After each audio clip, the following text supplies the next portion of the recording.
Hi friends, டோப்டஹான்னு சொல்லுவாங்க. இன்னொரு பேர் எலிக்காதுன்னு சொல்லுவாங்க.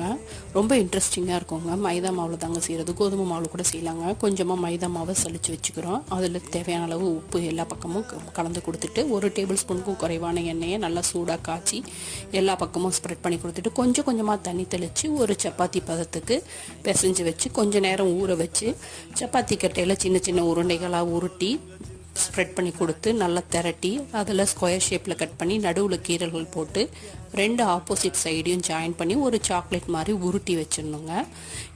இந்த ஷேப் பார்க்க எலிக்காது மாதிரி இருக்கும், அதனால தான் எலிக்காதுன்னு சொல்கிறோங்க. எல்லாத்தையும் ரெடி பண்ணி வச்சுட்டு எண்ணெய் நல்லா சூடேறினதும் பொன்னிறமாக பொரிச்சு எடுக்கணுங்க. பொன்னிறமாக பொரிச்சு எடுத்து சூடாக இருக்கும் போதே சர்க்கரை பொடியை இதில் தூவி குலுக்கணுங்க. அப்போ தான் நல்லா சர்க்கரை பிடிக்கும், இல்லைன்னா பிடிக்காது. சர்க்கரைக்கு பதில் மிளகாத்தூள் கூட சேர்த்துக்கலாங்க. மாவு மெல்லிசா திரட்டுனா நல்லா கிறிஸ்பியாக வருங்க. ட்ரை பண்ணி பாருங்கள், என்ஜாய் பண்ணுங்கள்.